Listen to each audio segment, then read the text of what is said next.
Welcome in then to the latest edition of Extra Time. Thank you very much for all your a lot of questions from about Arsenal, about City, from what we saw yesterday. Let's go straight to it. Nedum, it seems like Arsenal have become the Atletico Madrid version of the Premier League, with all the drama from their manager on the touchline to the players complaining about everything. Do you agree? I think in this last week, yes, but ordinarily, no. I think the way Ali described it on the show feels a bit like Real Madrid to a certain extent under Mourinho. That's got that sort of vibe to it. But we complained about Arsenal being too soft for years. Well, they're certainly not soft now. And who knows, maybe they'll win a title.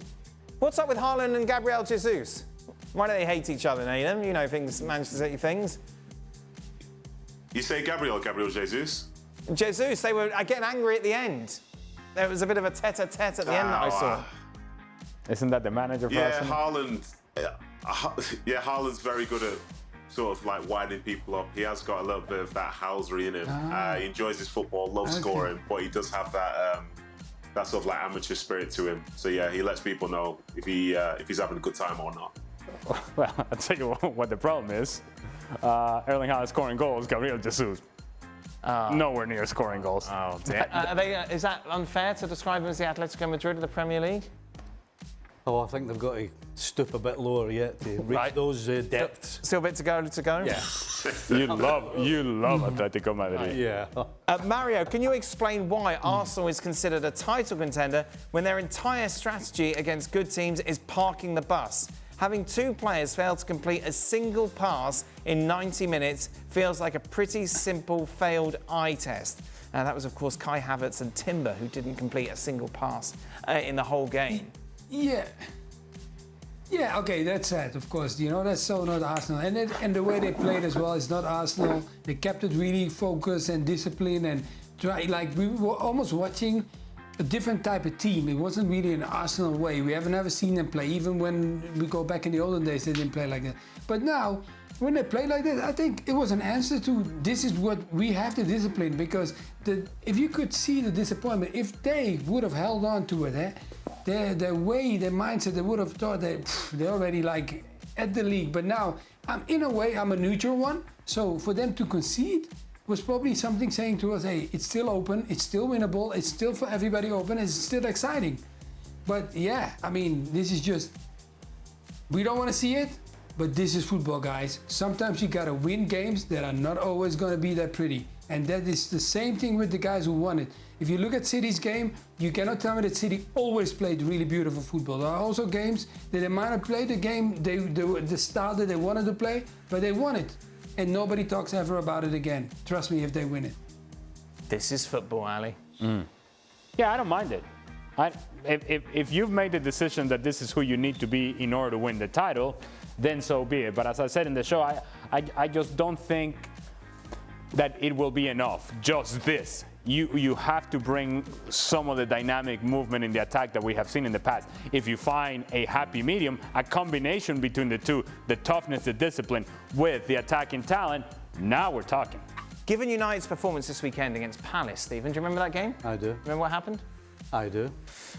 Is it progress, given that United lost the same match last season, or a poor result because they should have won? Palace thrashed them, didn't they, last season? It's very difficult not to say that. If you're just talking about this game, then you'd have to say that that's progress. It's not the same Palace side, though, is it? They lost key players. But that's not United's fault. The fact is, well, I think in the context of the conversation, it has to be there, doesn't it? They've gone away from home and completely. I mean, it was men against boys in the first set. It should have been 3 or 4-0 at half time. But it wasn't. No, I know, but when was the last time we said that about United away from home? But then second half? Well, then second half, you're away from home, it's never going to be the same. It's never going to be the same. We wouldn't be talking about the second half if they'd scored 3 or 4 in the first half and won 3 or 4-0. Yeah. So it's progress. They're progressing. They're progressing under Ten Hag. That's what if you want to isolate Man United against Crystal Palace, then you have to say it's progress. That's your litmus test. Well, that's the question you asked me. I know. I just feel like the Palace side are nowhere near as good as they were last season. They were really good, weren't they? They were great. They finished the season so strongly. What does that mean? Well done. They were so great at Crystal Palace, yeah, right? They were fantastic at the end of last season, and they've been rubbish this season. Yet for some reason, you think a 0-0 draw at Selhurst Park is progress. Have him answer the question. Don't look at it. Don't look at laughing. Why did you even bother asking me the question? Well, I'm just saying that I think you've given United a pass there. But there we are. For Stevie, Here we go. I'll not do it again, don't worry. as a manager, would you prefer a dependable, hard-working player that gives you 7 out of 10 every game, or a maverick player that turns up world-beating performance, say, once every 2 to 3 games? Well, it depends if you've got to win the league or not. If you've got to win the league, Right. then you can win the... Isn't the whole point of life to win the league? Well, no, because if you're the manager of Crystal Palace, for example, Right. and you've got a maverick Okay. who every now and again is going to win you a game, then the owners and everybody's probably quite happy. Okay.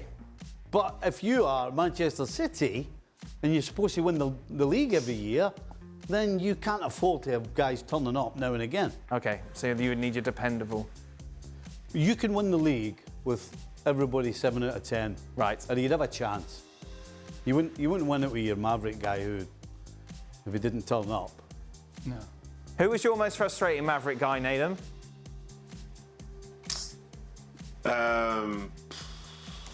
Probably at the time, because he's different now, but Adel Taarabt, because Right. he did have the potential to be a 9.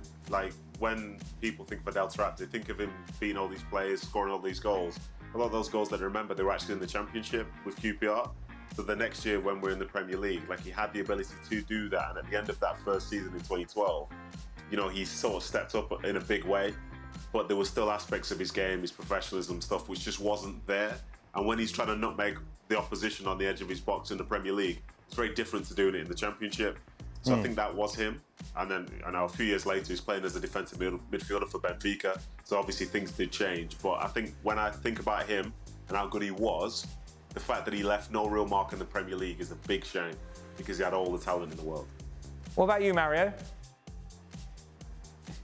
I'm thinking, I don't really know a player that, like, you know, you could only use them once in a while. Because Yeah. the guys that they'll put you on the bench. That's the only Yeah. answer. If you didn't play well, I come across guys that will be on the bench. So a player that plays 2 good games and then be on the bench. Yeah, I mean, I don't know. Maybe, Sort of I players. don't know. I really, I we can't spoke to Jurgen Klinsmann about Sané. Yeah. And he was saying that's the sort of guy that could get you sacked because you don't know what you're going to get. Stevie, you must. I doubt on the Liverpool side you had players like that, but you must have played against players like that just showed little glimpses. And you thought, well, why can't you do that more? Or is part of being a great player is the fact you've got to do it consistently. Yeah. Yeah. Yeah. Yeah. I can't think of anybody off the top of my head, but there's been a lot of players who, it's the classic. You walk in the pub and you talk about a player, Yeah. and they're like, oh, this guy could have been, this guy should have been, this guy. No. The reasons they weren't because they didn't have it all. Yeah. They didn't have the package. When I was at Real Madrid, it was Guti. Guti was like, you'd see flashes of absolute brilliance there, and then you just couldn't rely on it. Right, you just mentioned Leroy Sané. This is the Leroy Sané Ousmane Dembele duel of death right here. That's what this conversation is all about. That's the sort of player that we're talking about. Yeah. And you're right. The problem is that, and Stevie would know this, managers, when they get a hold of a player like that, they think that they're the ones They've got that because of the ego, because of the sense of belief, the confidence, I am the one that can unearth his talent. I am the one that can bring it out. I am the one that will get the best out of this guy all the time. And you end up getting fired. There was a guy called Ravel But Morrison it's always. Ravel Morrison, Okay, who- ex-Manchester United, who yeah? came through Manchester United. Yep. And Alex Ferguson couldn't sort this guy out. Right. But every single person that's ever played with him would talk about the things he would do. But just Just didn't have it. Didn't have it between his upstairs. ears. And if Fergie can't sort somebody out, Yep. I don't know who can. Final question is to you, Nedum. Can you elaborate on your experience participating in the Soccerex panel discussion, Fighting on Too Many Fronts? It was a good discussion, and I was lucky to be doing it alongside. Oh my gosh, why is his name just left me? What have I done? Oh my god. Who played centre midfield for Arsenal alongside Vieira, Brazilian?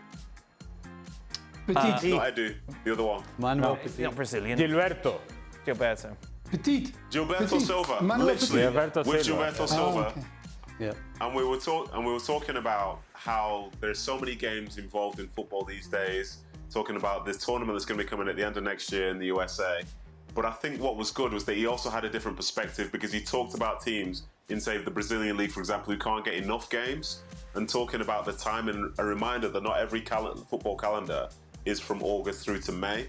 So yes, I was talking about the perspective of the players who are in the 1% of the 1%, playing 60, 70, sometimes 80 games in a season. But then he mentioned some of the teams who are seeking more football, who would dream at the chance to go and play in a tournament like this. And as a consequence, it was a very balanced discussion. Some really motive points in there, some real hard truths about, like, is football ever going to be brought back in and games be taken away? Probably not. And it was a lot of fun to talk about it and to be alongside him, because this is somebody who I watched as a young person as well. And to hear that perspective is a reminder that whenever we get caught in these sort of like bubbles where we think this is the be all and end all of everything, there is always another perspective which is at times just as valid. And it's a shame that, you know, some people will be disregarded because, you know, there's so much talk about, say, what happens to the 1%. Nah, I tell you, it's a shame that he couldn't remember his name. That's a shame. Well, that's in there. It's just big impression. I tried to change it. There you are. To be fair, I don't think he knows Nedum's name. You tried to sign talk him. to myself. Yeah. All right, no, I'm asking you now. Oh, sorry. Have you Right, got time? you tried to sign him. What Have you got happened? time now? Sorry. Oh, God, you're Sorry, you're a busy man. You're Mardy today. Just You're a 'cause busy man. Just because you're a Crystal Palace fan. What's wrong? I tried to sign him at the Revs. Right? Yeah, I spoke to him. I must have done a right good job because he declined the offer. Who else did you try and sign at the Revs? Anyone we know? Yeah. Figo.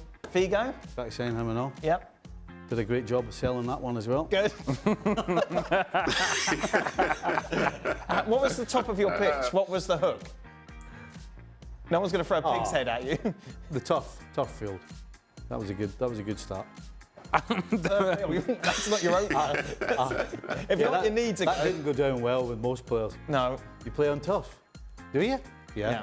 Oh. Oh, well. Don't worry. Our training facility is great. No. Okay, that is it. Thank you very much, everyone. Much appreciated. ESPN FC will return to your screens tomorrow. Chelsea in action.